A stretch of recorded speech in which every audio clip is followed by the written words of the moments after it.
Sir Ashok ಅವರು ಪತ್ರ ಬರೆದಿದ್ದಾರೆ, ರೈತರ ಸಾಲ ಮನ್ನಾ ಮಾಡಿ 50,000 ಎಷ್ಟು ಸಾಲ ಇದೆ 50,000 ತಗಡೆ ಮಾಡ ಕೇಳಿ, ಪ್ರಧಾನ ಮಂತ್ರಿ ಕೂಡ ಕೇಳಿ, ಯಾರು ಬೇಡ ಅಂದಿದ್ರು.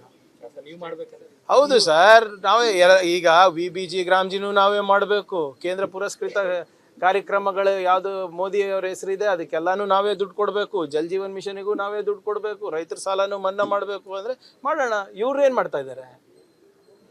What is the state governments responsibility versus the central governments responsibility?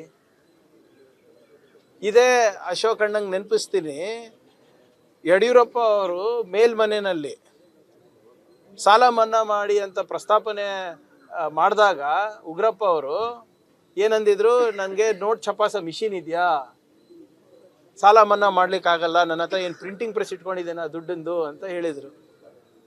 ಅವಾಗ ಅವ್ರದ್ದೇ ಸರ್ಕಾರ ಇತ್ತಲ್ಲ.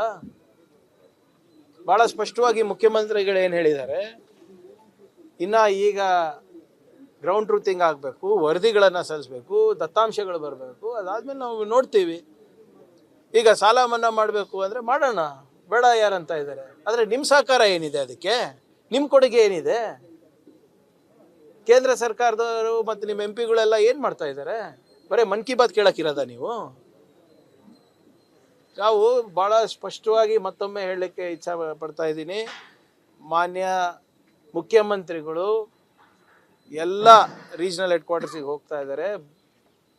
ಬರ ಪರಿಸ್ಥಿತಿಯನ್ನು ಹೇಗೆ ನಿರ್ವಹಣೆ ಮಾಡಬೇಕಂತ ಸಲಹೆ ಪಡಿತಾ ಇದ್ದಾರೆ, ವರದಿ ಪಡಿತಾ ಇದ್ದಾರೆ. ಅದು ಏನು ಕೇಂದ್ರ ಸರ್ಕಾರದ ಮಾನದಂಡದ ಪ್ರಕಾರ ಡ್ರಾಟ್ ಡಿಕ್ಲೇರ್ ಆಗಬೇಕಾಗಿದೆ, ಅದಕ್ಕೆ ಏನೇನು ಬೇಕು ವರದಿಯನ್ನು ಸಿದ್ಧಪಡಿಸ್ತಾ ಇದ್ದಾರೆ. ಅದಾದಮೇಲೆ ತಾನೇ ಇವೆಲ್ಲನೂ. ಮತ್ತು ಡ್ರಾಟ್ ಡಿಕ್ಲೇರ್ ಮಾಡೋಕ್ಕೆ ಹೇಳಿ ಕೇಂದ್ರ ಸರ್ಕಾರಕ್ಕೆ. ಯಾಕೆ ವಿಳಂಬ ಮಾಡ್ತಾ ಇದೆ? ನಮಗೆ ಪ್ರವಚನ ನೀಡೋದು ಬಿಟ್ಟು ಅಶೋಕ್ ಅವರಿರ್ಬೋದು, ವಿಜೇಂದ್ರ ಅವರಿರ್ಬೋದು, ಕೇಂದ್ರ ಸರ್ಕಾರಕ್ಕೆ ಪತ್ರ ಬರೀಲಿ. ಮಾನವೀಯತೆ ದೃಷ್ಟಿಯಿಂದ ತುರ್ತಾಗಿ ನೀವು ನಿಯಮಗಳನ್ನು ಸರಳೀಕರಣ ಮಾಡಿ ಸರಳಗೊಳಿಸಿ ಬರೋದು ಡಿಕ್ಲೇರ್ ಮಾಡೋಕ್ಕೆ ಹೇಳಿ.